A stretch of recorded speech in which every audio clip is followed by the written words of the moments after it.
Bonsoir tout le monde, merci d'être là pour ce débat sur l'internationalisme organisé par la revue Ballast, revue qui est publiée mais qui est aussi sur Internet, où on a un débat pour lequel on accueille donc Frédéric Lordon et Olivier Besancenot. Et on remercie aussi Radio Parleur qui va enregistrer et diffuser, et l'équipe d'hors-série et le studio Durango qui vont filmer. Et normalement, ce sera disponible en ligne dans peu de temps. Et enfin, on remercie aussi la municipalité d'Aubervilliers, grâce à laquelle aussi on peut organiser ce débat. Donc, rapidement, avant de présenter nos intervenants et de leur laisser la parole, juste 2-3 mots sur pourquoi ce débat nous a semblé intéressant et même essentiel. Pourquoi est-ce qu'on a besoin de penser l'internationalisme aujourd'hui ? On peut arguer d'une raison de principe, un peu une raison morale, etc. Mais ça semble être surtout aussi une raison pratique, pragmatique face à un système capitaliste qui, pour le coup, est international, un système progressiste, non progressiste, justement international. Ça, il semble exiger une réponse internationale et il ne paraît ni souhaitable ni possible d'en sortir seul. Et si ça semble être une évidence, l'internationalisme, on connaît bien sûr, l'international sera le genre humain. La question de comment y parvenir et voire même de comment le définir, ça semble être bien plus compliqué. On va aborder justement ces points-là. Et il nous semble aussi que la question se repose avec d'autant plus d'actualité après certains événements, qu'il s'agisse de l'expérience Syriza. La question se repose paradoxalement aussi en France avec le cadre d'une expérience nationale, l'élection présidentielle. Qu'est-ce qu'on nous propose en termes d'internationalisme ? Et l'enjeu qui semble être le plus important à présent, c'est comment avoir une exigence internationaliste sans se condamner à l'impuissance et comment penser pas seulement un idéal internationaliste, mais aussi une politique internationaliste. Donc pour parler de cela et pour nous donner des réponses, nous accueillons aujourd'hui Frédéric Lordon, figure, on peut dire, de la gauche radicale, connu notamment pour son analyse de la perte de souveraineté engendrée par l'Union européenne et la financiarisation, des conséquences de ce fait en termes de politique économique et sociale, et qui prône un internationalisme qui peut être conçu comme un internationalisme, en 2 mots, qui ne s'oppose ni à la nation ni à l'État, ces sujets étant notamment développés dans un de ses derniers ouvrages, Imperium. Et on accueille aussi pour débattre, pour s'exprimer sur ce point, Olivier Besancenot, ancien candidat de la LCR aux élections présidentielles, ancien porte-parole du NPA, qui a abordé plusieurs fois la notion d'internationalisme, par exemple dans Révolution, mais également dans le livre co-signé avec Ben Saïd, Prendre parti, ou notamment dans le chapitre sur l'internationalisme, vous affirmez, contre, il me semble, les accusations d'internationalisme abstrait et irréaliste, la possibilité d'un internationalisme sans frontières, en expliquant, en donnant des réponses concrètes, en essayant d'expliquer, par exemple, la possibilité de nourrir l'humanité, tout dépendant de la manière de produire et de distribuer, selon vous, sur ce point. Alors, juste quelques mots sur la façon dont sera menée cette rencontre. Elle va être animée donc par plusieurs questions. On va essayer d'avoir des échanges divers autour de diverses questions et vraiment un débat, pas juste de longues prises de parole. On va aborder plusieurs questions autour de l'internationalisme et un mot également sur l'esprit de la rencontre qui, si on vous a invité, si on est très heureux de vous entendre, ce n'est pas pour faire un match de boxe comme certains l'ont cru. Certes, vous avez des positions qui sont différentes, mais qui ont évolué, qui peuvent évoluer. Et ce qui nous intéresse ici, c'est comment arriver vraiment à penser cette question avec vous, nous aussi à évoluer, et pour préparer l'avenir et à agir sur l'avenir. Donc, on va, pour commencer, une première grande question. Ça va être bien entendu la question de comment penser l'internationalisme par rapport aux question de l'Union européenne, de l'euro, question qui s'est posée bien sûr par rapport à Syriza, qui se pose par rapport à l'élection présidentielle. C'est un enjeu qui est clivant et cela devient une option de plus en plus assumée pour certains de quitter l'Union européenne, de sortir de l'euro. Depuis Syriza, depuis l'incarnation de l'échec de négociations avec les instances de l'Union européenne, ça semble être le cas de Tsipras qui, lui et son équipe, qui avaient comparé une sortie aux années 30, à une catastrophe nucléaire, etc. Je pense que vous êtes tous les deux d'accord pour dénoncer le projet européen tel que nous le connaissons, tel qu'il est institutionnalisé à présent, classiste, impérialiste. Mais bon, une fois ce constat fait, 2 visions peuvent s'opposer. Alors je vais un peu résumer, si je ne me trompe pas, ces deux visions que peut-être vous incarnez. Puis je vais vous demander de répondre d'abord chacun à ces questions un peu orientées, et puis après de débattre entre vous là-dessus. Il me semble qu'il y a deux visions, une fois ceci dit. Une qui assume la nécessité de penser une sortie de l'Union européenne et de l'euro. Frédéric Lordon, vous aviez dit que la sortie de l'euro était une condition nécessaire pour repenser le politique. Donc voilà, revendiquer par la sortie de l'Union européenne une ressaisie de la souveraineté nationale, de l'indépendance nationale. La question qu'on pourrait vous poser, c'est est-ce que sortir de l'Union européenne, ce n'est pas forcément tourner le dos à l'internationalisme, restreindre la scène de l'émancipation au cadre national et risquer de se faire doubler là-dessus par des partis nationalistes, voire fascistes, bien plus forts à ce jeu-là. On voit ce risque avec certaines campagnes de sortie, avec l'expérience du Brexit, puisque la politique menée par Theresa May semble tout à fait montrer qu'il peut y avoir un retour au national sans autonomie nationale, et que le Brexit ne semble pas pour l'instant empêcher la logique de la mondialisation capitaliste avec l'idée de faire une Grande-Bretagne mondiale, de Londres un paradis fiscal, etc. Donc pour résumer la question, qu'est-ce qu'on peut faire par rapport à ce risque? Comment créer, dans le cas de prôner une sortie de l'euro, de l'Union européenne, une sortie qui soit internationaliste? Autre vision possible, il me semble, par rapport à cette question de l'Europe, une vision qui a traditionnellement été celle du NPA, même si le débat, me semble-t-il, est vif au sein du NPA sur ce point, position que Olivier Besancenot vous avez défendue dans Révolution, celle de dire que l'Europe, même si bien entendu l'Europe des traités telle qu'elle existe est rejetée, et n'est pas du tout un modèle qu'on souhaite, qu'il y aurait un certain progressisme dans l'idée d'Europe, même parce qu'elle rejette le cadre national, et que ce qu'il faudrait, c'est surtout construire une autre Europe, une Europe des peuples. Question dans ce cas-là, est-ce que pour le coup ce n'est pas un internationalisme ou un européisme abstrait, et que faire dans des cas concrets de chantage, comme dans le cas de la Grèce, où il semblait en tout cas difficile de penser une autre alternative que de soit se plier, soit sortir. Voilà, après cette longue introduction et cette longue question, je vous laisse la parole. Merci. Alors, vous avez commencé. Olivier, oui, non, mais d'abord, pareil, sur le cadre du débat, d'abord en toute détente, parce que là, dans l'ambiance, c'est vrai que c'est confiné, mais bon, c'est pas le grand débat, c'est pas les primaires, donc c'est vraiment un échange, et on conçoit comme ça, donc le risque de match de boxe faible.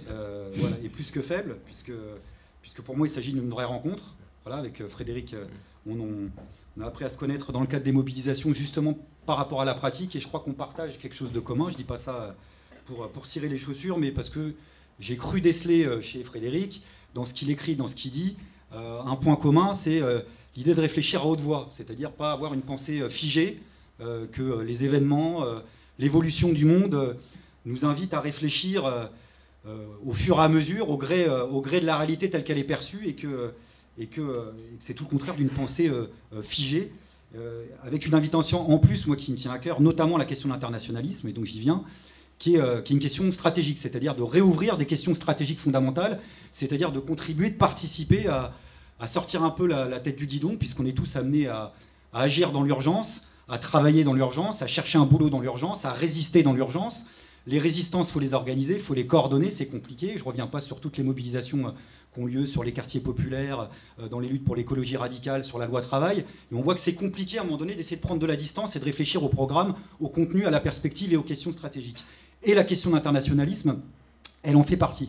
Alors sur la question européenne, pour le prendre par ce biais-là, même si on aurait pu le prendre de façon différente, mais prenons-le par ce biais-là, ça rejoint exactement mon introduction, c'est-à-dire que, comment dire, il y a l'évolution de la société telle qu'elle est, et il y a les échéances concrètes. Et ce qui s'est passé en Grèce, c'est un événement politique majeur, qui fait qu'évidemment, le NPA, au-delà de ces débats vifs, je crois que tu as dit, on a toujours des débats vifs au NPA, c'est tout à fait vrai, mais on essaye aussi de cogiter, de se prendre la tête pour adapter nos positions en fonction du temps réel. Et là, on a eu un laboratoire, on a eu les travaux pratiques de ce que pouvait constituer une tentative de politique alternative dans le cadre de l'appartenance à l'Union européenne. Et on a eu la volonté de la part de la Troïka de faire une démonstration éminemment politique.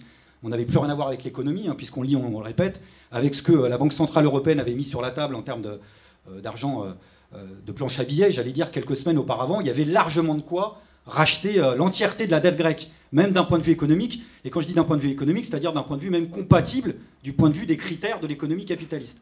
Ils ont décidé de ne pas le faire pour des raisons éminemment politiques, parce qu'il s'agissait de faire une démonstration pas simplement en Grèce, mais à tous les peuples d'Europe, que une politique alternative à l'austérité était contradictoire avec l'appartenance à l'Union européenne. Et évidemment, dans ce cadre-là, ça veut dire concrètement que la question de la sortie de l'euro était posée. Et nous, on était solidaires de ceux qui pensaient que c'était un passage nécessaire, mais pas une fin en soi. Et c'est là où la discussion rebondit.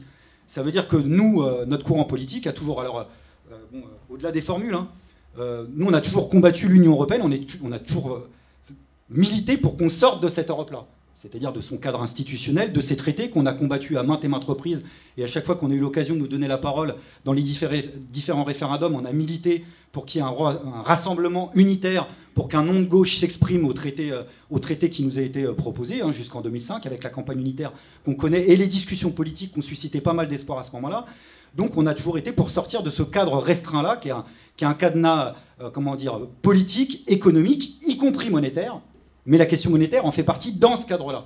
C'est-à-dire qu'aborder la question de la sortie de l'euro comme une fin en soi, c'est là où, à partir de là, pour nous, c'est la première alerte, il commence à y avoir une discussion qui renvoie y compris, donc je terminerai dessus pour pas être trop long dans ce premier truc, mais qui a une incidence en Grèce et dans le restant de l'Europe.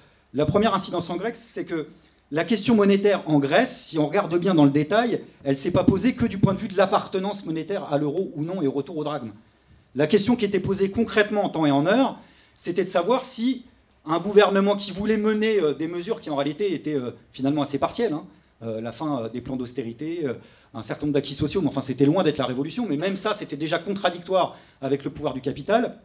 La question qui était posée, c'était pas tant la sortie de l'euro que de savoir qui allait posséder, qui allait prendre la possession, la propriété du système monétaire lui-même, et donc du système bancaire.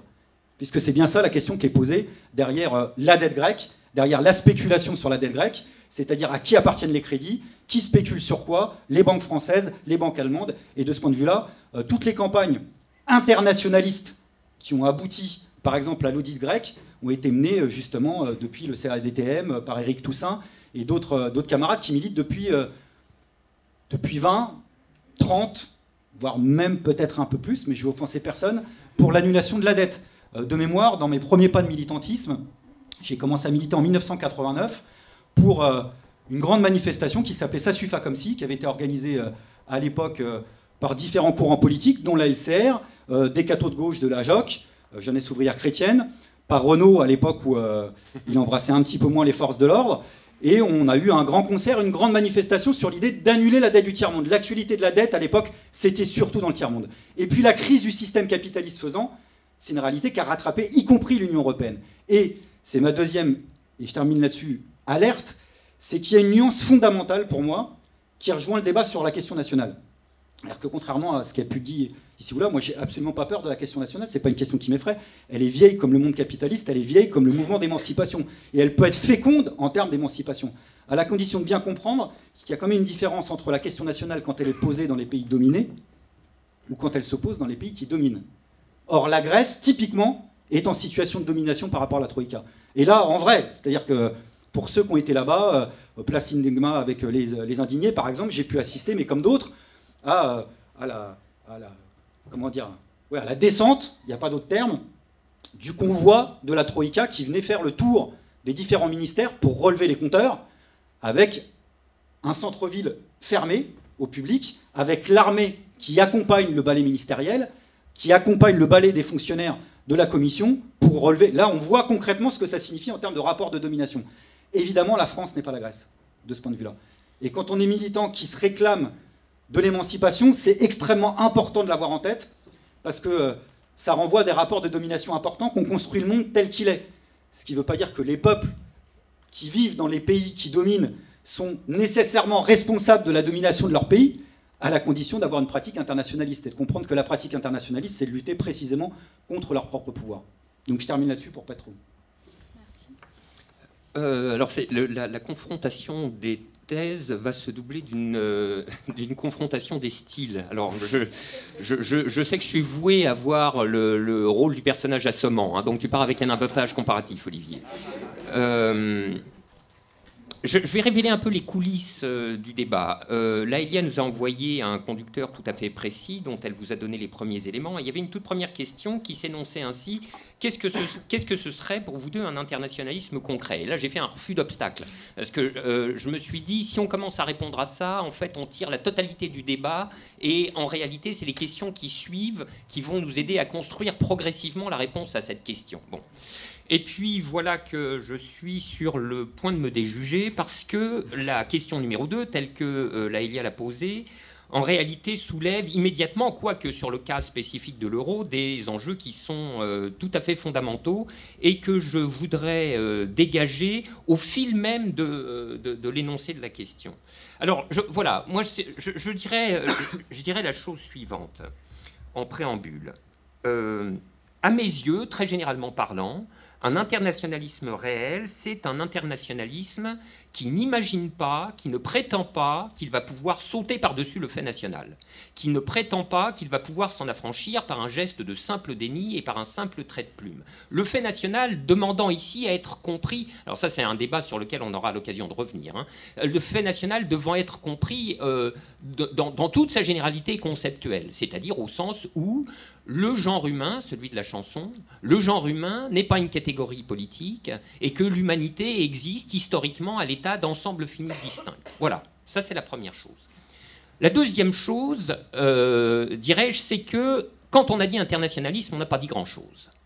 C'est un concept qui demande impérativement à être, premièrement, modalisé et deuxièmement, dialectisé.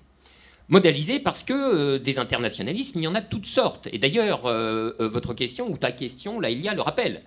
Ça, on le sait très bien, hein, il y a un internationalisme du capital. Alors la question l'évoque, tu parles du Brexit. Puisque la politique menée par Theresa May, dis-tu, dans cette politique, avec le Brexit, il y a retour national sans autonomie nationale. Le Brexit n'a pas l'air d'empêcher la logique de la mondialisation capitaliste. Bah, tu parles, évidemment. Il faut être Bernard Guetta ou Jean Quatremer pour soutenir que le Brexit va consister en l'établissement d'une muraille autour de l'île et que le Royaume-Uni va être coupé du monde. Le Royaume-Uni, c'est complètement neuneux. Enfin, c'est vraiment débile à un point, on se demande. Bon, qu'est-ce qui se passe là? Il se passe non pas une rupture avec la modalité capitaliste de l'internationalisme, il se passe une reconfiguration de la modalité internationaliste. Et en réalité, moi, je dirais, ce qui s'opère dans le Brexit, c'est la récupération par le Royaume-Uni d'un entier pouvoir de décision quant aux modalités de son insertion dans la mondialisation capitaliste. C'est elle qui va choisir comment elle s'y insère. Au demeurant, d'ailleurs, elle se prépare à doubler l'Union européenne sur sa droite, puisque je vous signale que l'une des forces motrices au principe du Brexit, c'était le fait que la City ne voulait pas être soumise aux quasi inexistantes régulations financières de l'Union, qui lui semblent encore beaucoup trop pesantes, et qu'elle voulait s'en affranchir. Bon, voilà. Donc, premier point, modaliser le concept. Deuxième point, alors là, je lis l'énoncé de la question. Est-ce que sortir de l'Union européenne, ça n'est pas forcément tourner le dos à l'internationalisme, restreindre la scène de l'émancipation au cadre national et risquer de se faire doubler par des partis nationalistes, voire fascistes, qui sont bien plus forts à ce jeu-là? Alors là, c'est pas que je m'apprête à te faire un coup bas, hein, c'est-à-dire, je vais considérer que c'est le débat ou l'air du temps qui parle par ta bouche. Donc je vais pas te créditer en première personne de cet énoncé, parce que moi, cet énoncé, évidemment, il a pour propriété de me hérisser le poil. Il me hérisse le poil parce que c'est vraiment reconduire tout ce débat à un schème antinomique. C'est même pas le national contre l'internationalisme, c'est le nationalisme contre l'internationalisme. Et si vous voulez, ça c'est une misère de la pensée par antinomie. Ça ne veut pas dire qu'il n'y a pas de tension, je veux dire, j'entends bien. Mais quand on formule le problème dans des termes aussi rigidement antinomiques, on s'interdit presque par construction de dialectiser le rapport du national et de l'international. Bon. Et de l'internationalisme, pardon. Et en particulier, on s'interdit de penser les deux choses suivantes. Premièrement, il y a des retours au national ou des passages par le national qui peuvent être le meilleur service rendu à l'internationalisme. Et symétriquement, il y a des raidissements et des dogmatismes de l'internationalisme qui sont les meilleurs agents du nationalisme. Alors en particulier, le fait de renvoyer, selon les termes de cette antinomie, tout affranchissement d'avec le carcan européen à une dérive immanquablement nationaliste est un truc qui vous condamne, c'est ma thèse, hein, qui vous condamne à vous taper l'extrême droite un jour ou l'autre, à courte ou longue échéance, et maintenant à échéance de plus en plus courte. Donc ce qui fait que là se repose la question de qu'est-ce que c'est que la politique ? Évidemment, c'est pas moi qui vais dénier qu'il y a des sorties de droite, il y a des sorties racistes, il y a des sorties nationalistes de l'Union européenne ou de l'euro. C'est une telle évidence, ça crève les yeux. Il faudrait être idiot pour en opérer le déni. Bon. Mais ce que je dis, c'est que les voies par lesquelles on peut sortir de l'Union ou de la zone euro sont multiples.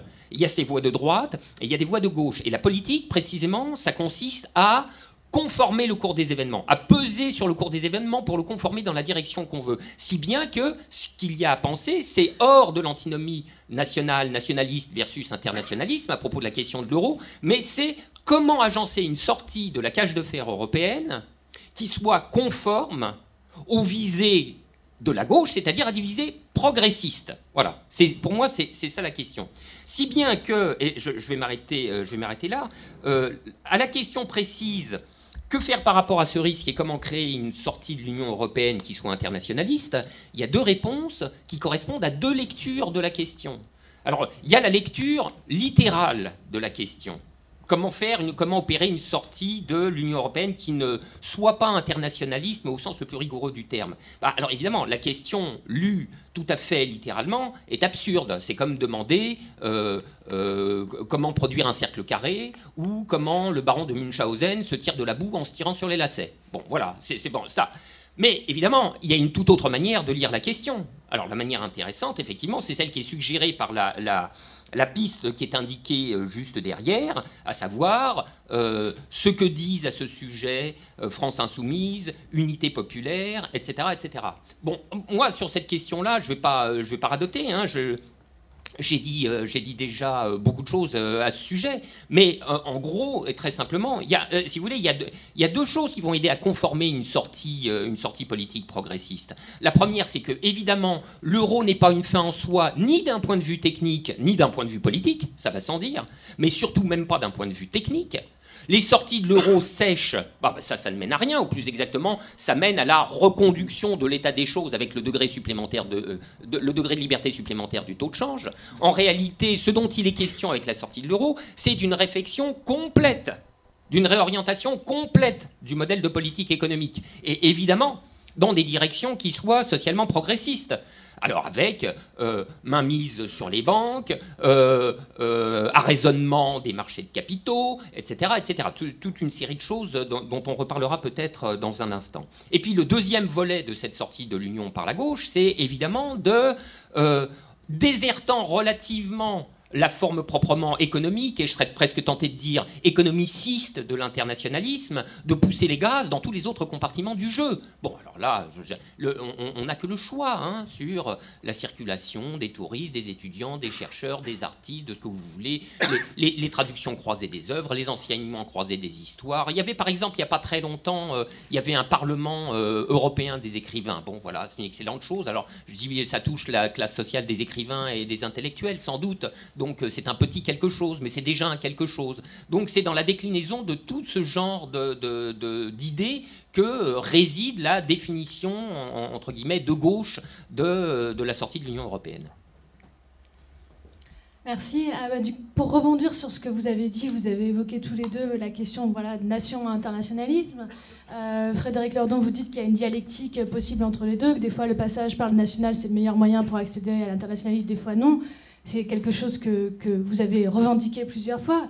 Olivier Besancenot, là, vous disiez que vous n'aviez pas peur non plus de la question nationale, qu'on peut la revendiquer quand on est un pays dominé, que la France n'est pas la Grèce. Si on revient sur cette question du rapport entre national et internationalisme, quel peut être un rapport dialectique entre les deux positif, entre guillemets? Parce qu'Olivier Besancenot, quand vous dites la France n'est pas la Grèce, on pourrait vous répondre oui, mais la France peut devenir la Grèce. À quel moment est-ce que du coup la France peut revendiquer, vous voyez, dans votre logique, peut ou doit ou devra passer par cette case nationale. Donc si on peut revenir sur ce point, et Frédéric Lordon, est-ce que vous pourriez revenir sur qu'est-ce que ce serait un bon rapport dialectique pour le coup entre national et internationalisme? Est-ce qu'on pourrait revenir du coup sur le rapport entre comment penser l'internationalisme par rapport à la nation, par rapport à ce que vous venez de dire? Mais oui, il faut approfondir cette discussion-là et puis mettre les pieds dans le plat, parce que moi, c'est cette discussion-là qui m'intéresse. Et quand je parle de rencontres et de discussions, pas pour mettre des points de vue forcément d'accord, mais vraiment pour réfléchir, je ne le ferai pas avec tout le monde de la même manière dans la gauche radicale. Je le dis franchement, parce qu'aujourd'hui, dans la gauche radicale, il y a une grande régression politique qui, au nom de ces questions qui sont objectivement posées et qui doivent être discutées, en profite pour, comment dire, sciemment, inconsciemment, j'en sais rien, mais pour reculer sur des terrains essentiels qui sont la liberté de circulation, la liberté d'installation. Voilà.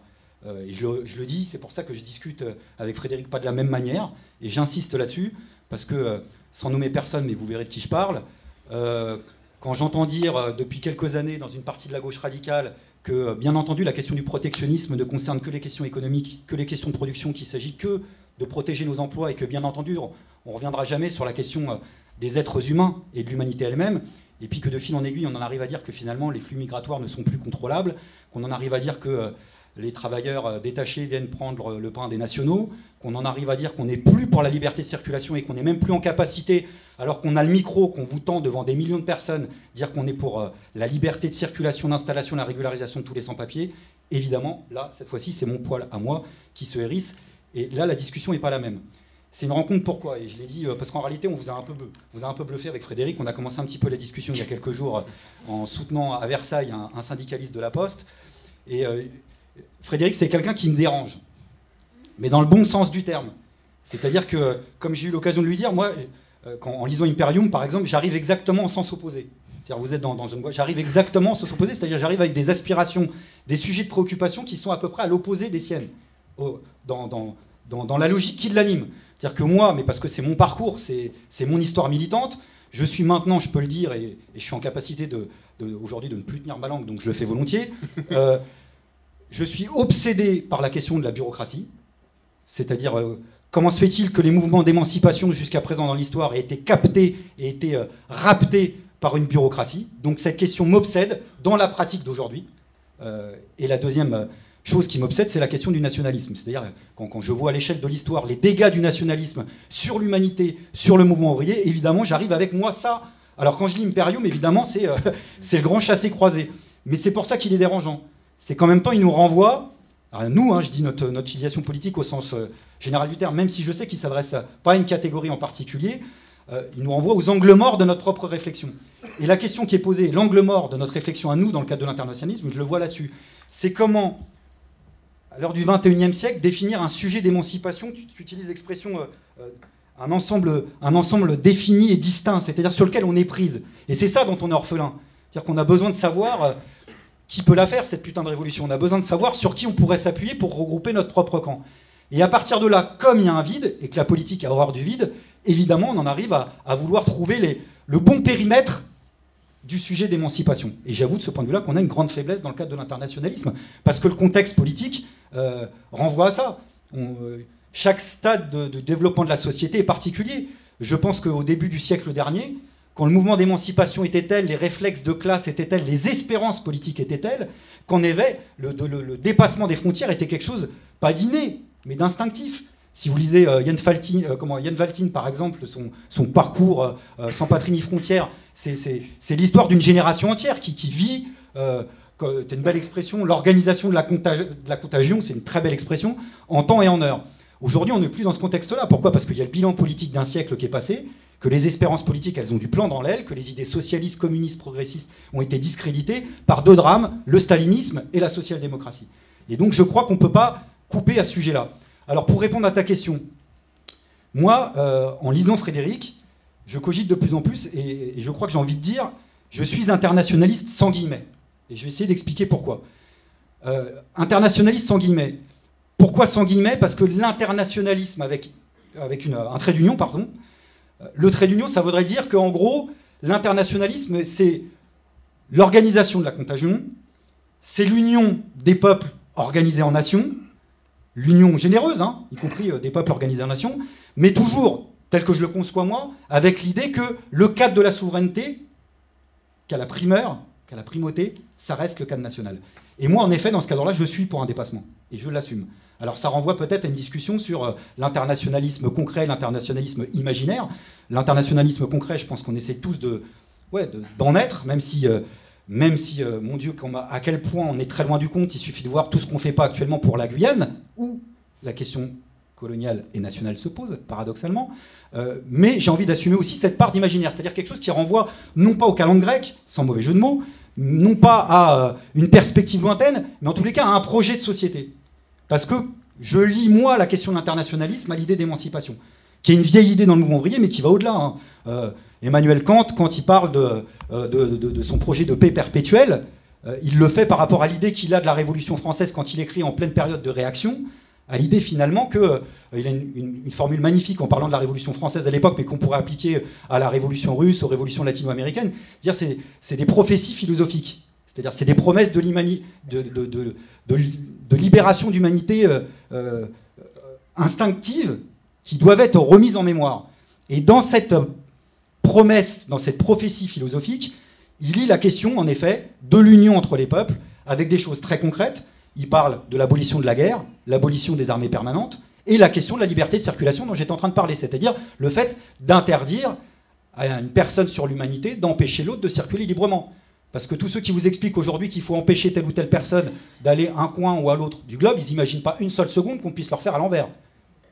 Et ça renvoie à des rapports de domination qui sont, d'après moi, inacceptables dans le cadre de la gauche radicale. Une fois que j'ai dit ça, je termine là-dessus. Je ne suis pas cosmopolitiste pour autant. Pourquoi ? Parce que, et ça rejoint des questions plus globales d'ailleurs que la question des nations, je crois aux identités particulières, je crois aux histoires singulières, je crois à l'unicité des peuples parfois et des individus, parce qu'on pourrait rejoindre la discussion entre individus et collectifs. Je crois à tout ça, donc je suis contre toute forme d'uniformisation. Je ne confonds pas l'unité et l'unicité. Pour moi, c'est deux choses qui n'ont strictement rien à voir. Donc, il y a un rapport pour moi entre le particulier et l'universel, et cette question-là, je crois qu'il faut se la poser sans en avoir peur, parce qu'elle rejoint une idée d'émancipation. Donc pour résumer, pour moi, le cadre national, si on le pose comme quelque chose qui a la primauté politique en termes de souveraineté, j'ai l'impression tout de suite qu'on va nous renfermer dans des espaces préétablis, des espaces fermés d'avance. Et je crois que le cadre national, à l'heure du développement du système capitaliste tel qu'il est, puisqu'on n'est plus à l'époque de la Révolution française, on n'est plus à la phase du début du système capitaliste, c'est un cadre qui peut étouffer. Et donc les cadres de l'émancipation peuvent passer par différentes dimensions, nationales, internationales, européens, et puis surtout locaux. Parce que si on prend les expériences réelles aujourd'hui, toutes les expériences qui donnent un petit peu à voir, parfois même avec l'illusion qu'on peut trouver des refuges au capitalisme, qui est encore une autre discussion, mais en tous les cas, c'est une souveraineté qui trouve sa place le plus près possible. Donc, pour résumer, je suis pour l'idée de souveraineté populaire, parce qu'elle pose des questions d'émancipation et des questions d'appropriation politique, démocratique et économique. Relier cette question-là au national en tant que tel, c'est là où je repars dans mon sens opposé, quoi. Voir. Alors, mon Dieu, Olivier, tu en as dit tellement que je ne sais plus par quel bout l'attraper. Il y aurait moyen de repartir de Kant, entre la paix perpétuelle. Il y a aussi l'histoire universelle du point de vue cosmopolitique, où Kant, s'il formule l'horizon cosmopolitique, se garde bien de nous diriger vers la perspective de l'État mondial, dont il dit qu'il ne pourrait être que despotique. Alors il y a quelque chose, ça c'est un passage où il va très vite, mais il y a quelque chose à méditer là-dessus. Je vois bien que là, le point qui te pose une difficulté, tu l'as énoncé toi-même en disant le cadre de la souveraineté, c'est le national. Alors, mais je ne peux être qu'en plein accord avec cet énoncé-là. C'est tellement vrai, ça. Mais c'est tellement vrai qu'à mes yeux, c'en est presque trivial. C'est-à-dire, ou plus exactement, pour consolider la valeur de vérité de l'énoncé, je le retournerai carrément en disant c'est le périmètre sur lequel s'exerce la souveraineté collective qu'on appelle la nation. Voilà. Donc, tu vois que ça sous-détermine assez largement le concept de nation, et même plus exactement ses actualisations historiques concrètes. En réalité, moi je plaide dans tout ce débat, comme je vous en ai donné l'idée il y a un instant, je plaide pour le rejet des formulations antinomiques des problèmes, parce que ce sont des obstacles à la pensée. Si bien que je pourrais dire de l'internationalisme la même chose que... je pourrais dire à propos de la dialectique État ou dépérissement de l'État, frontière ou pas de frontière, internationalisme versus nationalisme, exactement la même chose. C'est pas dans ces antinomies que se situe le problème. Il y a, si on se met en demeure d'avoir à choisir, par exemple, entre État ou pas d'État, ou bien entre parti et pas de parti, vous voyez, je pense qu'on loupe l'essentiel. Et qu'en réalité, l'essentiel, les vraies questions à poser sont toujours des questions de forme. C'est toujours des questions de forme. Qu'est-ce que c'est que la forme désirable de l'État? J'anticipe un peu sur des questions qui vont venir.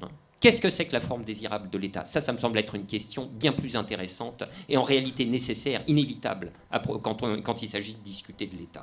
Alors, maintenant, sur cette discussion de l'articulation de la souveraineté et du national, je veux dire que là, il y a, pour moi, enfin, dans le débat public, il y a eu énormément de confusion, et des confusions conceptuelles. Par exemple, j'ai toujours été sidéré d'entendre ces gens qu'on qualifie d'européistes, vous voyez, se revendiquer d'un dépassement du principe de la souveraineté, d'un dépassement du principe de l'État-nation. Alors, c'est Jürgen Habermas qui s'est fait le spécialiste de ce genre de thèse dès le tout début des années 2000. Or, la chose m'apparaît conceptuellement aberrante, précisément pour la raison que je viens d'indiquer tout à l'heure. Nation est le nom qui est conventionnellement donné à l'espace de réalisation du principe de souveraineté. Par conséquent, si l'effectuation de la souveraineté s'opère toujours sur un périmètre défini, alors dont les modalités de connexion avec l'extérieur, là aussi, c'est là la question. Mais le périmètre, il est défini. Voilà. Le périmètre est défini. Alors, évidemment, par construction, dès lors qu'on a accordé le principe de souveraineté populaire, par construction, on reste dans le principe national, mais simplement sous des actualisations historiques qui peuvent être extrêmement différentes. Il est tellement évident que le projet de constitution d'une communauté politique européenne, avec une citoyenneté européenne, un langage de puissance européenne, par opposition au bloc des États-Unis, à la Chine, etc. Vous voyez toute cette salade qu'on a entendue, qui est par construction le discours souverainiste étatique, je vous signale. Raisonner en termes, il faut être gros pour s'opposer, pour contrebattre la puissance des États-Unis ou la puissance de la Chine, c'est soi-même tenir un discours de puissance.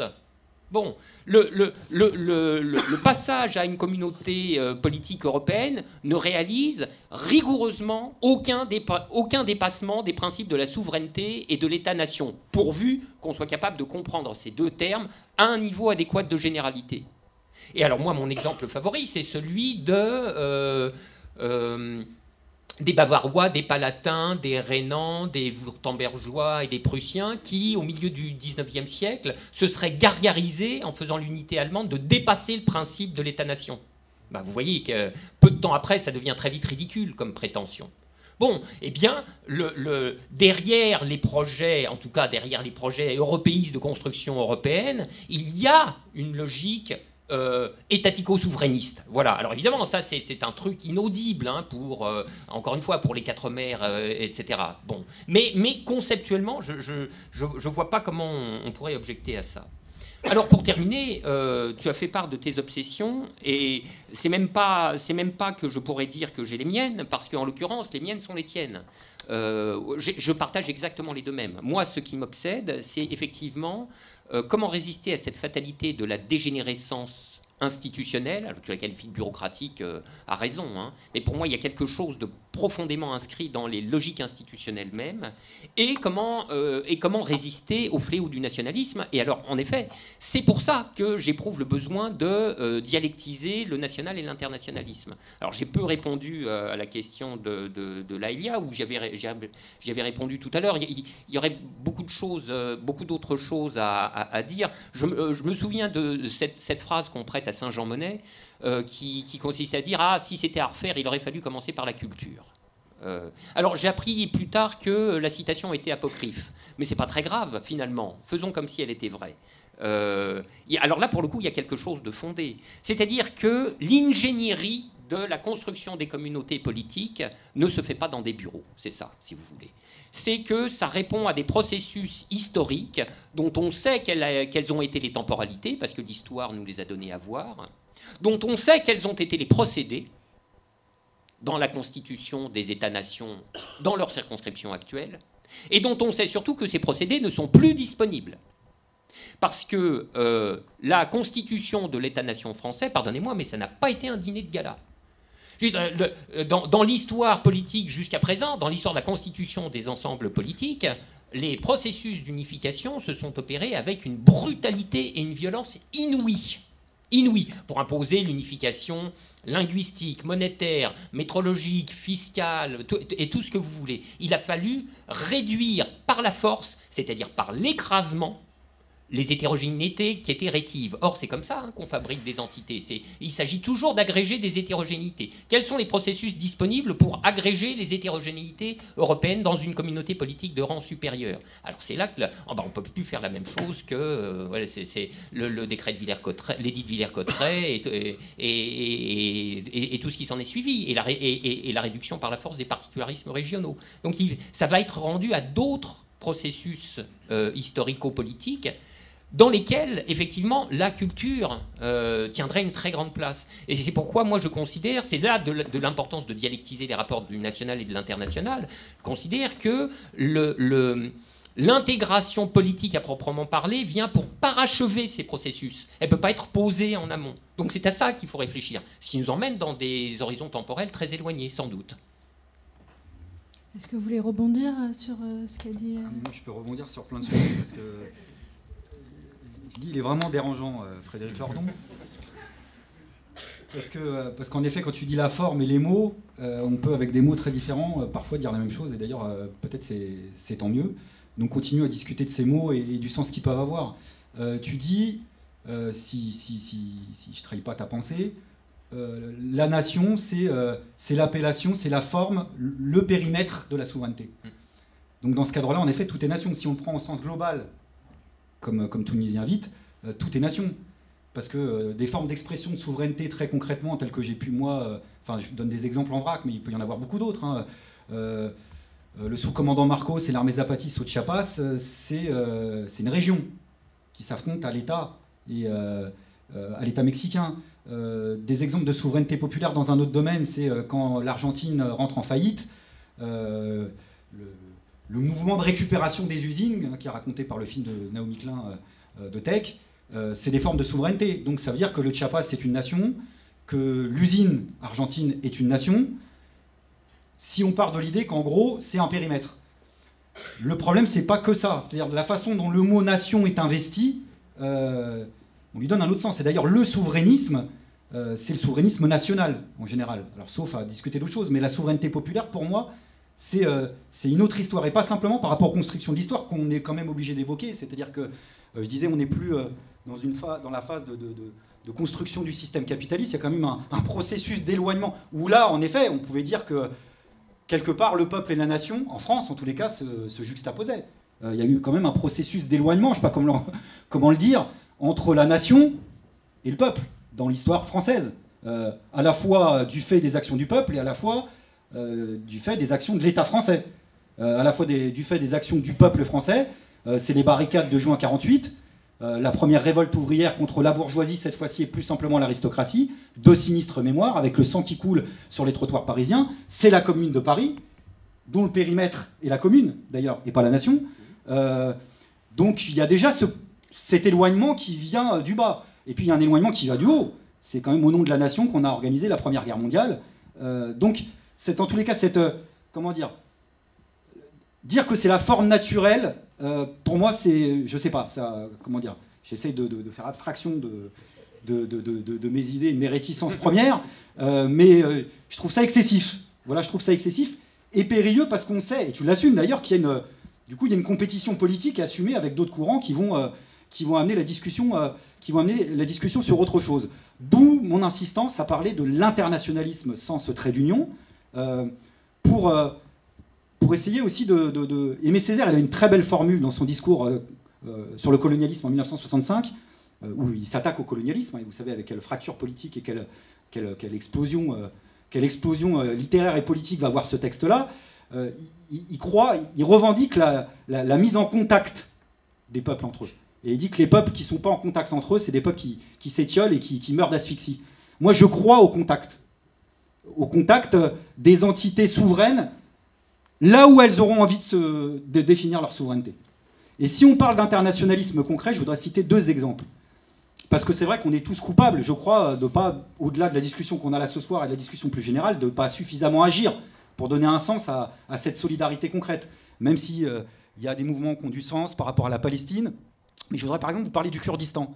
On faisait des délégations unitaires régulières au moment du printemps kurde, par exemple, pour de fait lever l'état de siège à Diyarbakir ou dans d'autres villes. L'état de siège imposé par le gouvernement turc. Je rappelle que cette organisation, toujours classée comme organisation terroriste au moment où je vous parle, c'est-à-dire le PKK, mène une lutte armée en défendant le droit des femmes, en défendant un certain projet d'émancipation appelé le confédéralisme démocratique, à la fois contre le gouvernement d'Erdogan, contre la dictature d'Assad et contre l'État islamique. Vous dire à quel point ils ont besoin de nous pour essayer de renforcer leur combat. Mais ils réfléchissent eux aussi à haute voix. Et c'est un courant qui vient plutôt du marxisme-léninisme. Pour ceux qui connaissent, c'est quand même pas tout à fait mon école, on va dire ça comme ça, pas tout à fait en phase avec quelques affinités libertaires que je me découvre de plus en plus ces dernières années, mais ils ont radicalement changé d'opinion. Le confédéralisme démocratique, par exemple, alors là, ça vaudrait une soirée de discussion entière avec eux sur l'idée qu'ils ont, par exemple, du dépassement de la lutte de l'État-nation. Jusqu'à présent, et eux continuent à se battre pour le droit à l'autodétermination. Eux sont un peuple. Eux se battent pour qu'on reconnaisse la singularité de leur peuple. Parce qu'ils ont une culture, une histoire, une langue qui est bafouée, pour laquelle on peut crever dans certains pays. Ils se battent pour ça, mais ils disent maintenant on a réfléchi, on veut plus du cadre de l'État-nation parce que c'est un cadre qui va nous étouffer nous-mêmes. Et on veut une fédération communale de toutes les régions, de tous les peuples de la région. Ça, c'est des pistes par rapport à ce qui naît aujourd'hui. Je dis ça parce que c'est important, ça rejoint notre échange. C'est-à-dire, si vous discutez avec des militants ou des dirigeants du PKK, ils n'auraient jamais eu le même discours il y a une dizaine d'années. Et on espère tous qu'on progresse sur ce type de discussion-là. Ma deuxième et dernière réflexion, je l'évoquais un peu trop rapidement, c'est la question nationale quand on la pose en France. Là non plus, je ne veux pas aller dans l'actualité la plus brûlante, mais c'est quand même surprenant de voir des grands représentants politiques célébrer le droit à l'autodétermination en Crimée quand il s'agit de parler de la Russie, et oublier d'en parler quand on en parle en Guyane. Vous voyez ce que je veux dire ? La question coloniale, elle est posée en France, précisément pour répondre à ta question, et même si on a flingué ton fil conducteur, je te le dis quand même. C'était un peu voulu, mais précisément parce que la France ne devient pas la Grèce. La France n'est pas la Grèce. L'État français n'est pas l'État grec. Ne l'a jamais été ces dernières années et ne le sera pas là même prochainement. Ça, pour le coup, je crois que c'est vraiment de la spéculation. Et de rentrer dans un discours qui consiste à dire, c'est le fameux déclinisme. La réalité du peuple grec à qui on a mis la tête sous l'eau dépend en grande partie de la spéculation des banques françaises et allemandes. Alors la France n'est pas tout à fait l'Allemagne non plus. Pas faire de la démagogie, je suis quand même un minimum conscient. Ceux qui me disent qu'il y a en effet des bougées au sein du camp des grandes puissances impériales et que l'Allemagne a pris un pas d'avance sur la France dans son développement politique et économique, soit, je ne suis pas borné, j'avais constaté. N'empêche que ça ne fait pas basculer la France pour autant dans la périphérie de l'Union européenne. Se dire ça, c'est se raconter des histoires et des histoires dangereuses. Parce que du coup, on en oublie la responsabilité qu'on a par rapport à notre propre impérialisme. D'où l'internationalisme concret. C'est-à-dire, ne pas oublier, mais toi je sais que tu ne l'oublies pas, et qu'on ne l'a pas oublié sur la place de la République par exemple. C'est la réalité de la France-Afrique, la réalité de ce pays qui, exception mondiale, se permet d'intervenir tous les ans et demi sur le continent africain avec des interventions militaires pour défendre des intérêts de multinationales françaises. pour piller des richesses de pays qui n'auront pas à disposition et ensuite leur reprocher des flux migratoires. Vous voyez, c'est là où, comment dire, on a une responsabilité particulière qui dépasse les mots, parce que là, la question qui est posée, c'est en effet la pratique. Mais quand on comprend cet internationalisme-là qui ne refuse pas en effet de discuter de la question nationale, on comprend aussi qu'être internationaliste en France, c'est lutter contre le fait colonial et reconnaître le droit à l'autodétermination. Je vais peut-être choquer les gens, mais aux Antilles, en Guyane, et puis en Kanaki, je termine là-dessus, ma deuxième grande expérience militante d'internationalisme concret, parce que l'internationalisme, c'est pas, comment dire, c'est pas que, c'est pas un fait moral, c'est pas dire je vais me donner bonne conscience et essayer de me libérer d'un fléau en donnant. C'est aussi beaucoup prendre. Les Kanaks, la grotte d'Ouvéa, le massacre qui a eu suivi des accords ensuite qu'on suivi pour le droit à l'indépendance, bah, on a été quelques organisations à accompagner ce mouvement-là. Et quand on rencontre par exemple des Kanaks aujourd'hui, je peux vous dire que le contact, la mise en contact dont parlait Aimé Césaire, c'est quelque chose de jouissif. C'est-à-dire quelque chose qui ne renvoie pas au lendemain, mais qui renvoie à une part de liberté, d'émancipation individuelle, y compris qu'on peut arracher ici et maintenant. Et ça, parfois, c'est appréciable. Alors, moi, je pense que il y a toute une série de difficultés dans ce débat qui viennent de la distinction, ou plutôt non, la confusion entre deux plans de discours qui sont pourtant, ou qui n'importe de différencier. Il y a le plan conceptuel, il y a le discours conceptuel sur la nation, la souveraineté, l'État, et puis il y a le discours politique. Alors, et tout le travail, évidemment, c'est d'essayer de rabouter les deux, tout en préservant cependant leur autonomie relative ou l'autonomie relative du plan conceptuel.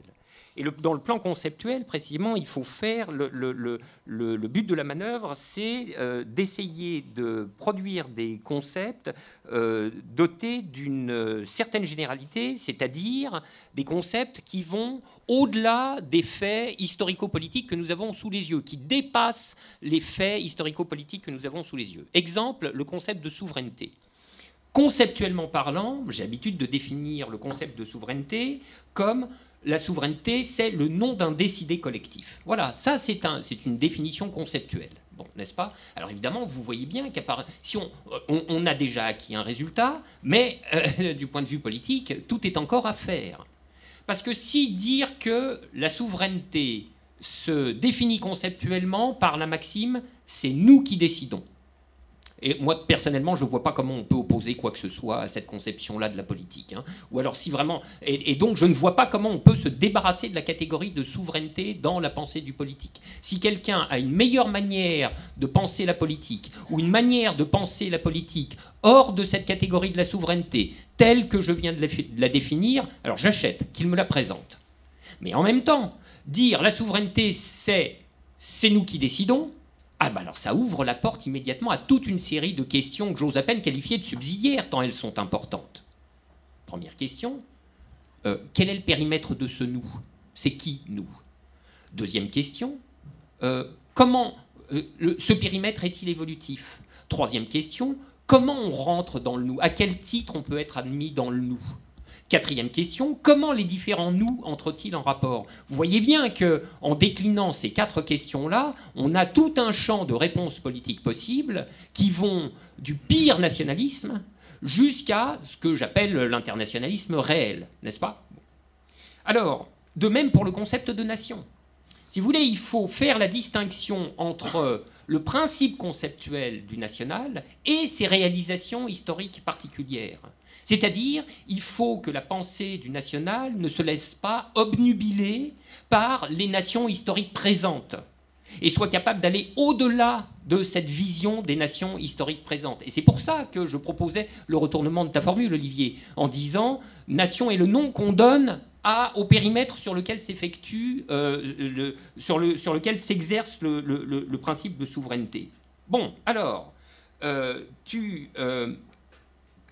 évidemment, du coup, ça conduit à voir de la nation là où on n'a pas l'habitude d'en voir.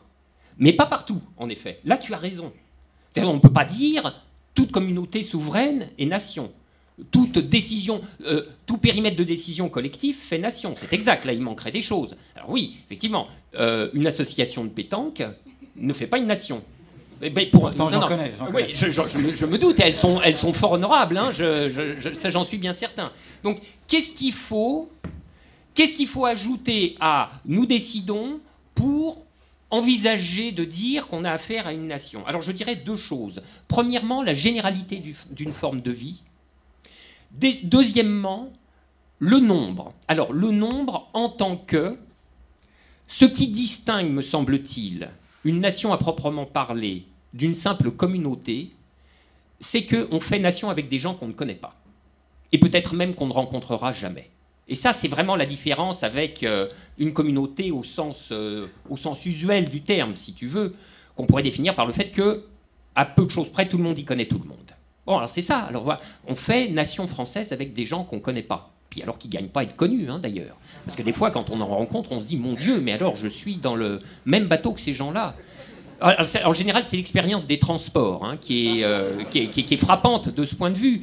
Les transports un peu longs, hein, où on va se supporter pendant longtemps. Vous voyez, genre en train ou en avion. Donc, il y a des gens venus de partout, là, qui se retrouvent dans un tube en métal, et puis après, qui vont se rééparpiller. Bon, puis alors, pendant ce temps, pendant 2 heures, 3 heures, on les entend parler. Alors, parfois, c'est dur à supporter. Et on a du mal à imaginer qu'on fasse nation avec eux, qu'on ait quelque chose de commun avec eux. On se dit, mon Dieu, mais je ne veux pas vivre avec ces gens-là, du tout, du tout. Bon, et pourtant, si. On ne les connaît pas, on ne les rencontre pas, ou exceptionnellement, mais heureusement, on oublie, etc. Donc voilà, c'est ça la nation. Du coup, l'usine, ton usine argentine, ah bah non, c'est pas une nation. C'est comme le club de pétanque, si tu veux. L'usine, c'est un collectif souverain, mais qui est constitué autour de finalités partielles, tellement limitées qu'elles n'embrassent pas la totalité des aspects d'une forme de vie. Bon, donc l'usine, c'est pas une nation. Le Chiapas, pour moi, c'en est indiscutablement une. Indiscutablement. Alors, il se trouve que c'est une configuration particulière, puisque nous avons affaire à une enclave nationale prise dans une autre construction nationale qui l'entoure et puis qui, au demeurant, essaye de lui faire la peau. C'est pas simple. C'est pas des configurations inconnues. Hein. Tu te souviens, le Haut-Karabakh, l'Arménie, etc. Bon, voilà, ça pose des tas de problèmes. Mais pour moi, c'est une nation. Puis d'ailleurs, elle n'hésite pas à se qualifier comme telle. Tu le sais bien. Hein. La ZLN, l'armée zapatiste de libération nationale. Alors évidemment, là aussi, ça suppose, faudrait pas rabattre le national du Chiapas sur notre national à nous. Là, il faut faire jouer à plein la généralité du concept pour avoir accès à ces déclinaisons différentes et qui peuvent varier considérablement. De même, le Rojava. Alors moi, je commence à m'y intéresser un peu, j'ai du retard, donc j'essaye de combler, je pioche, c'est pas facile parce que la littérature croît et embellit, etc. Mais pour l'instant, de ce que j'ai lu, rien ne me convainc de renoncer à l'appellation d'État-nation, entendue toujours au sens conceptuel le plus général du terme, pour parler du Rojava. Alors évidemment, c'est un État-nation qui explore une forme inédite, je ne sais pas s'il faut aller jusque-là, mais en tout cas une forme tout à fait originale au regard de celle que nous connaissons dans l'Union européenne, tu vois, etc., etc. Et c'est pour ça que je leur dis, pour moi, c'est ça le truc, hein, c'est la question de la forme. Il faut accéder à la généralité du concept et puis après se donner la possibilité de faire toutes les différences dans les actualisations historico-politiques possibles. Et alors là, l'histoire est d'une grande puissance créatrice, parfois. Donc elle peut des fois inventer des trucs qui nous dépaysent complètement. Voilà. Mais c'est des questions de particularité des formes. Oui, peut-être pour rebondir sur quelque chose que vous avez dit, Olivier Besancenot, sur comment faire en sorte d'avoir à des moments des souverainetés, alors qu'on l'appelle nationale, collective, etc., qui ne soit pas impérialiste, qui soit le contraire d'une logique de solidarité internationale. Voilà, vous parliez par exemple de certaines politiques de la France qui, sous prétexte ou en revendiquant une indépendance, une souveraineté par exemple économique, va avoir des politiques impérialistes en Afrique. Qu'est-ce que vous en pensez, si on revient sur cette question-là, qu'est-ce que vous en pensez aussi, Frédéric Lordon, sur le fait que voilà, vous dites comment on définit ce nous, comment on fait pour que ce nous ne se définisse pas contre un autre nous, justement? Alors le périmètre du nous, parce que dans le petit quiz qu'on avait là sur qui est nation, qui ne l'est pas, il y a les nous qu'on ne connaît pas, qu'on n'a pas envie de voir. Toi, tu as évoqué le métro. Moi, tout de suite en tête, quand on a parlé, j'ai pensé à d'autres personnes en France. avec qui je me sens aucune affinité. Et je revendique une rupture avec cette partie de la société française et de la nation française, qui est la classe capitaliste, vous l'appellerez comme vous voulez, les exploiteurs, les patrons, les méchants, les décideurs, les employeurs, toutes les formules que vous voulez, mais on voit de qui on parle. Quand moi j'ai déjà utilisé à plusieurs reprises cette formule, j'ai dit parce que je l'ai ressenti comme ça dans le cadre de rassemblements européens ou internationalistes auxquels j'ai participé, que je me sentais plus d'affinité avec un retraité grec qu'avec un capitaliste français, je le ressens dans ma chair. Je me sens aucune affinité. Ces gens-là, je les croiserai jamais dans le métro. Mais je ne fais pas corps avec eux. Voilà. Parce qu'il y a un autre élément qui rentre en compte, qui n'est pas simplement chargé par l'histoire de notre pays, de notre histoire et de l'histoire de l'humanité tout court, mais qui renvoie à l'actualité, qui est la question sociale, bien entendu. Qui est la question de classe, moi je l'appelle comme ça, mais qui est la question de classe, et qui renvoie au sujet d'émancipation. Pourquoi le siècle passé, l'idée du nous, et c'est là où toi tu marques des points, enfin tu ne marques pas des points pour marquer des points, mais disons que tu m'embêtes, parce que je sais que ça renvoie à notre difficulté de trouver ce fameux périmètre. Moi j'aimerais le trouver. Je crèverais d'envie de trouver le bon périmètre, qui soit le périmètre de la souveraineté, qui parle à tous et qui nous permette de dire, ça nous donne confiance, on sait qui est ce nous, et du coup on va y aller. Parce qu'on sait qu'on est orphelin de cette identité collective qui se définit d'elle-même par des discussions, par des idées, par beaucoup de pratiques aussi. Au début du siècle passé, ça s'appelait le prolétariat. Hein. Et des générations entières, militantes ou pas, ont vécu avec cette idée-là. L'idée que leur affinité propre se passait au-delà des frontières. Dans un pays comme la France, où à un moment donné, nation et peuple n'avaient fait qu'un. Donc pour ça, comme tu l'as dit, je te rejoins là-dessus, les développements... Alors si on essaie de prendre la discussion comme tu proposes de le faire, c'est-à-dire d'aller dans la globalité de la notion au-delà des phases de développement particuliers, il y a quelque chose qui nous renvoie quand même à l'actualité, c'est-à-dire pour essayer de répondre à la définition que tu donnes. Comment on peut définir ce nous? Moi je crois à la vertu de la pratique dans ce cadre-là. C'est-à-dire pour essayer de... Parce que je crois que tu seras d'accord avec moi sur que je n'ai pas besoin de faire des grandes sorties pour dire l'importance de la question sociale, de la question de classe, de la frontière sociale. Voilà, parce que cette frontière-là, elle pèse énormément dans notre société. Quand on voit le phénomène de concentration de richesse, pour ceux qui bégayent et qui transpirent, quand François Hollande vous dit la France n'a pas de visage, j'invite toujours à lire 2 magnifiques GPS. Le premier, c'est un universitaire belge qui s'appelle Geoffroy Gens, qui est lui aussi des obsessions, il est un peu comme moi. Lui, c'est un grand maniaque, il piste tous les conseils d'administration en France, en Europe et dans le monde. Donc il tient une espèce de bonta mondain, comme ça, de tout le répertoire de ceux qui siègent, qui ont à la fois des titres de propriété dans ces conseils d'administration ou qui sont là au titre de conseillers. Et vous retrouvez beaucoup de responsables politiques recyclés, bien entendu. Et vous vous rendez compte à quel point il y a un degré de consanguinité. C'est-à-dire que non seulement ces gens-là, on les connaît, ils ont un visage, ils ont des noms, des prénoms, mais qu'en plus, comme ils siègent les uns chez les autres, en fait, ils sont beaucoup moins nombreux qu'on pourrait le croire. Et le deuxième bon GPS en termes de frontières de classe et de phénomène de concentration de richesse, c'est l'ONG Oxfam qui publie son rapport annuel. Et donc là, vous avez vu qu'ils ont sorti qu'en France, je crois, de mémoire, c'est 21 milliardaires qui possèdent plus que 40% de la population, et qu'on a, dans le monde entier, 8 milliardaires qui possèdent plus que 3,5 milliards d'habitants. 8 personnes qui ont des noms et des prénoms, qui ont un visage, qui ont 8 visages, possèdent plus que la moitié de l'humanité. Je dis ça à ceux qui nous renvoient l'idée que la lutte pour avoir prise, parce qu'il y a le problème de notre camp social et de son périmètre, mais dans la difficulté de l'ère du temps, il y a aussi l'idée qu'on n'a pas prise sur notre adversaire, parce qu'il serait pas... On ne pourrait pas l'attraper, puisque la finance n'a pas de visage, puisque c'est des fonds de pension, paraît-il, puisque c'est les retraités californiens, puisqu'ils sont tous sur leur plage, qu'en réalité, c'est beaucoup plus complexe qu'avant, quand on avait un patron sous la main. Bah écoutez, 8 personnes...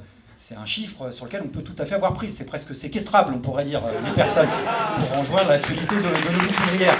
Donc on peut avoir des périmètres qui sont liés à cette fracture sociale à partir du moment où on la revendique. Voilà, et à partir du moment où on l'assume. Et de là, en effet, dans la question de l'internationalisme, pour ça que moi je la lie aux questions d'émancipation, je les lie aux questions sociales, et je les lie aussi à cette idée de contact. Je termine là-dessus. Je crois que j'ai eu l'occasion d'en parler quand on a vu la rencontre avec l'interview dans la revue Ballast, de ceux qui doivent nous questionner parce qu'ils viennent ils viennent d'un point de vue où la question nationale était authentique et reste authentique, c'est justement ceux qui sont victimes du colonialisme. Quand ceux qui ont lutté pour la négritude, ont lutté pour le droit à l'autodétermination, voire le droit à l'indépendance, nous amènent aujourd'hui, comme Édouard Glissant par exemple, à des concepts de créolisation, c'est-à-dire l'idée qu'ils croient au mélange, en effet, ils croient à ce contact dont parlait Aimé Césaire, à ce brassage. Et il oppose l'identité reclue, l'identité close, celle qui va se rétracter sur elle-même, à l'identité partagée, à l'identité relation, à l'identité rhizome. Il reprend ça de Deleuze, sur l'idée que le rhizome, à la différence de l'arbre et de ses racines, c'est quelque chose qui va connecter des choses qui, entre elles, sont différentes et va renvoyer des traits qui ne sont pas les mêmes. Donc l'idée de métissage et de mélange. Alors cette idée-là, ça peut renvoyer à l'internationalisme imaginaire que tu peux critiquer, mais en même temps, je sais que toi tu le vis, c'est-à-dire que dans le temps réel, à Place de la République, à Nuit debout, ça allait au-delà de l'organisation de la contagion, qui est cette expression que définitivement j'adopte, mais il y avait autre chose qui est en train de se passer, parce que le brassage dont on parle, c'est pas que le brassage culturel. Les identités singulières auxquelles je crois moi, c'est une multitude d'identités singulières, qui ne sont pas liées simplement aux cultures, à la langue, au parler, à la couleur de peau, aux religions ou quoi que ce soit. L'identité singulière, c'est la singularité de l'individu.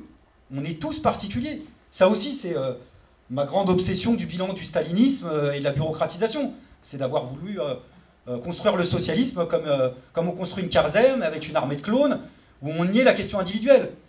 Donc ce brassage-là, c'est aussi ça qui renvoie au projet internationaliste, mais je pars un peu dans tous les sens, je m'égare.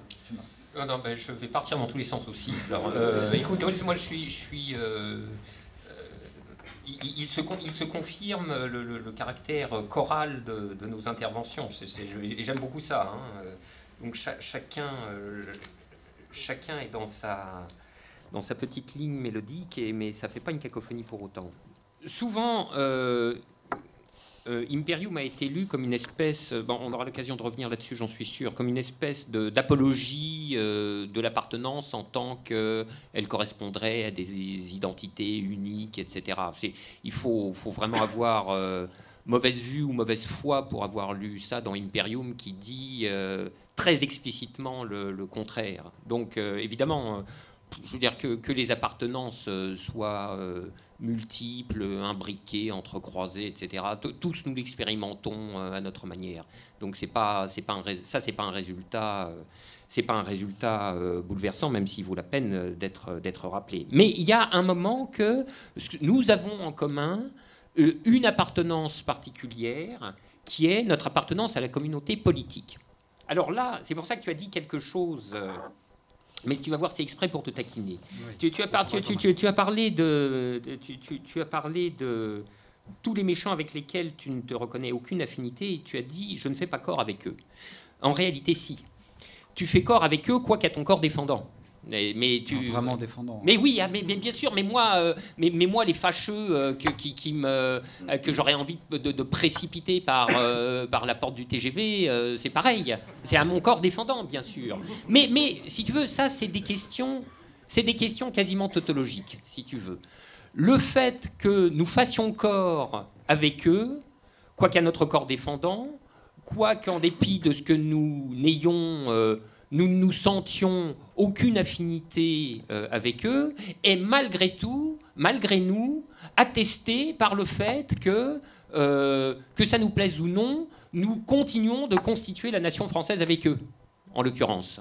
Bon, si vraiment on ne faisait plus corps avec eux, ça voudrait dire qu'on les aurait foutus dehors. Mais pour de vrai, ça existe. Hein. En 17, le prolétariat ne veut plus faire corps avec la bourgeoisie. Alors il y a une guerre civile. Quand on veut arrêter de faire corps avec d'autres, il y a deux solutions offertes par l'histoire. Solution à froid, la scission, Tchéquie, Slovaquie, à froid. Et la guerre civile. Bon, alors là, le corps constitué par ces gens qui ne s'aimaient plus révèle qu'il a cessé d'être viable. Tant qu'il existe comme corps, ce qui est attesté par le fait qu'il y a une citoyenneté, tout le monde a le même passeport, on a les documents d'identité, la même sécu, etc. On paye les impôts dans la même caisse, etc. Quoi qu'on en ait... Tu vas un peu loin. Oui. Tu vas un peu loin sur les impôts. Eh ben, justement, voilà. S'ils payaient leurs impôts. Voilà, c'est ça. Mais justement, alors ça, c'est très bien. Alors, mais ça, c'est un point de vue, si tu veux, c'est un point de vue normatif dont tu sais qu'il me va très bien. C'est-à-dire, moi, je pense que les gens qui se soustraient à la charge contributive de la collectivité se mettent d'eux-mêmes en dehors de la communauté politique. Si bien que j'ai toujours considéré que étaient 1000 fois plus éligibles à la citoyenneté française tous les clandestins qui ne rêvent que d'une chose, de payer, d'être régularisés, pour payer des cotisations, pour payer des impôts, parce qu'eux, ils voient cette perspective avec joie, pour la raison simple qu'elle signifierait enfin leur intégration dans la citoyenneté. Eh bien, ces gens-là la méritent 1000 fois mieux que Bernard Arnault, Johnny Hallyday, etc., qui se baladent sur la planète comme dans un self-service à passeport fiscal.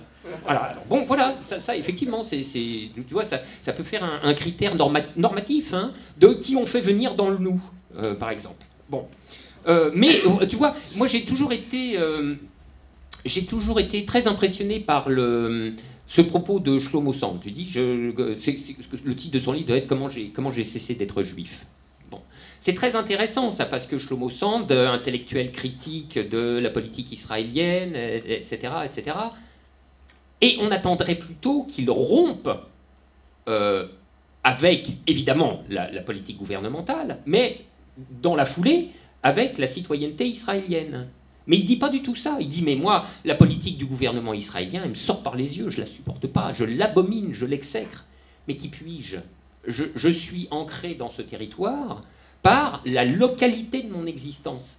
Et que je le veuille ou non, que je l'aime ou pas, ceci est ma communauté nationale d'appartenance et je ne peux pas m'en extraire, sauf, alors, effectivement, à tout rompre, à devenir apatride ou à changer de nationalité, etc. Ça, c'est vraiment... c'est pas des mots creux, ne plus faire corps. Ça engage des choses extrêmement lourdes, aussi bien du point de vue individuel que du point de vue collectif. Du point de vue collectif, je l'ai dit tout à l'heure, la guerre civile.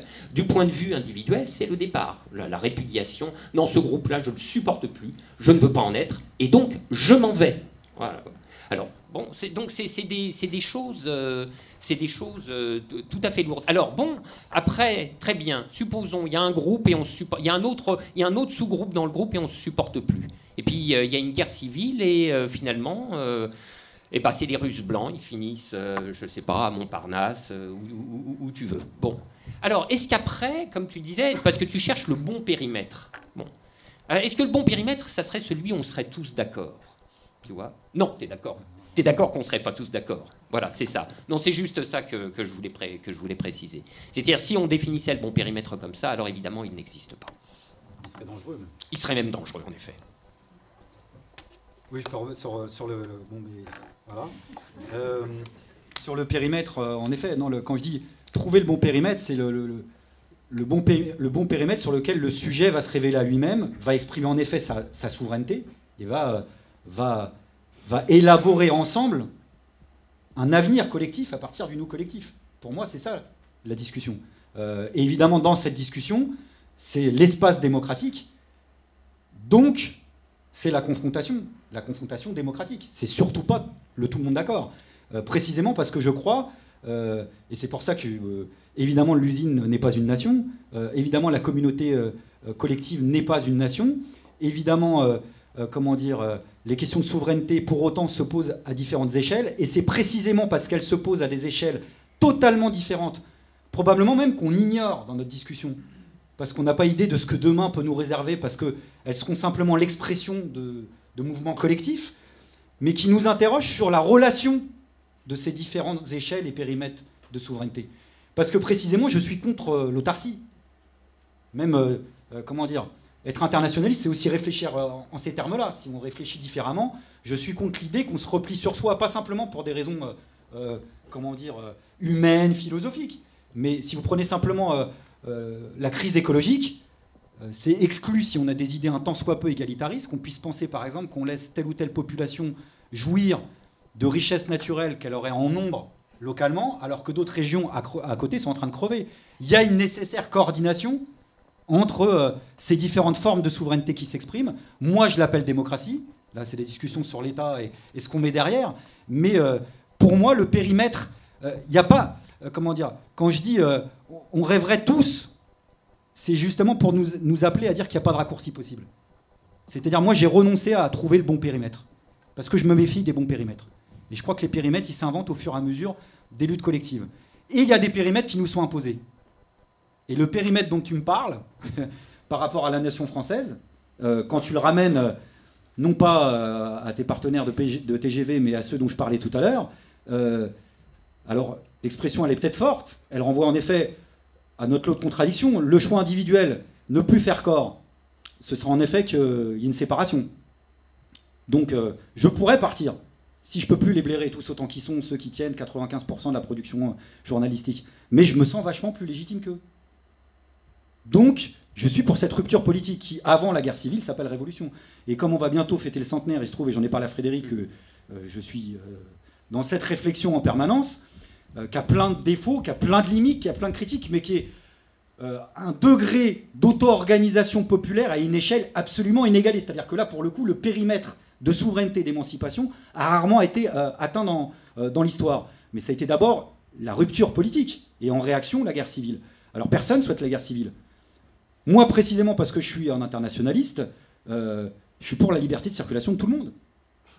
Si les idées anticapitalistes arrivent au gouvernement, il y a en effet, pour le coup, une minorité d'individus qui auraient, cette fois-ci, des vraies raisons d'être fâchés. D'être fâchés, mais vraiment. Pas la session de catch qu'on connaît habituellement depuis 30 ans avec le MEDEF, qui est jamais content de ce qu'on lui fait, qu'on a ras-le-bol, parce qu'il croule sur les charges et qu'on en a ras-le-bol. Eux auraient des vraies raisons, puisque nous, ce qu'on propose de faire, nous, au sens large du terme, hein, pour satisfaire nos besoins sociaux, c'est de déposséder ces individus de la propriété qu'ils ont sur des pans entiers de l'économie. Donc là, pour le coup, tu as des raisons d'être en colère. On ne les empêcherait pas de partir. S'ils veulent partir en Suisse, ils partiront en Suisse avec une partie de leur fortune personnelle, mais leur richesse liée au patrimoine économique, on peut en avoir la possession collective. Et on pourra probablement rien faire contre la fuite des cerveaux, et Johnny partira en Suisse, et on arrivera peut-être à s'en remettre, mais c'est pas sûr.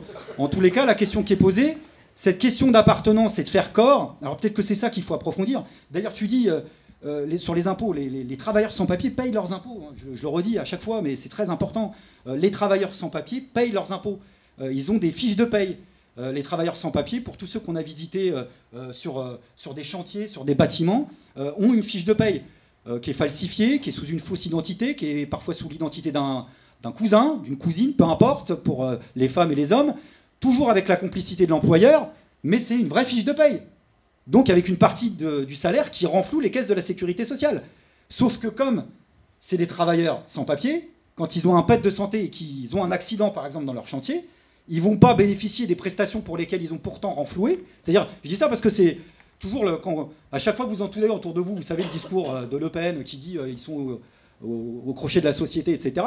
C'est l'exact opposé, c'est-à-dire ils ne peuvent pas bénéficier de prestations pour lesquelles ils payent. Voilà. Et donc peut-être qu'en fait, si on prend ton raisonnement, je ne sais plus comment tu l'as formulé, mais tu formules toujours les choses très bien, dans tous les cas ça me convenait, comme critère de corps commun, les travailleurs sans papier payent leurs impôts, les capitalistes ne les payent pas. Donc d'un certain point de vue, tu l'as dit, ils se mettent en dehors, d'eux-mêmes en dehors de la communauté, ce qui est bien la preuve que, au-delà de la localité, au-delà du fait qu'en effet, on peut peut-être vivre parfois dans les mêmes villes, se croiser et avoir des affinités liées à l'histoire du pays où on vit, ce corps politique-là, pour moi, comment dire, oui, il s'agit de le scinder sur la bonne fracture, qui est une fracture pour moi majoritaire. C'est-à-dire c'est pas d'opposer les uns aux autres, mais c'est de donner un sens à la propriété collective. Donc voilà, il y a beaucoup de choses d'autres encore. Mais Excusez-moi, je ne veux pas vous couper. Ouais. Je sens que vous avez envie de répondre, etc. Mais juste pour vous signaler qu'on a quand même un temps à gérer et que du coup, vu qu'on veut laisser aussi le temps à la salle de réagir, de poser des questions, on a encore un petit peu de temps. Mais voilà, est-ce que vous voulez répondre? Est-ce qu'on pourrait... Vous vouliez dire un mot, non, mais juste peut-être alors un mot de conclusion. Comment là, si vous deviez résumer, même si c'est pas forcément facile, comment vous définiriez votre conception de l'internationalisme, du combat internationaliste? Quelle est je sais pas, sur quoi il faudrait se concentrer, votre modèle, votre inspiration actuellement. Si vous pouviez dire un mot de synthèse chacun, avant qu'on laisse la parole à la salle. Moi, je botterais volontiers en touche sous prétexte, et qui n'est pas un prétexte, hein, qui est une vraie bonne raison d'ouvrir le débat. D'accord. Pareil ? Ah oui. Bon, Pas mieux. ouvrons le débat.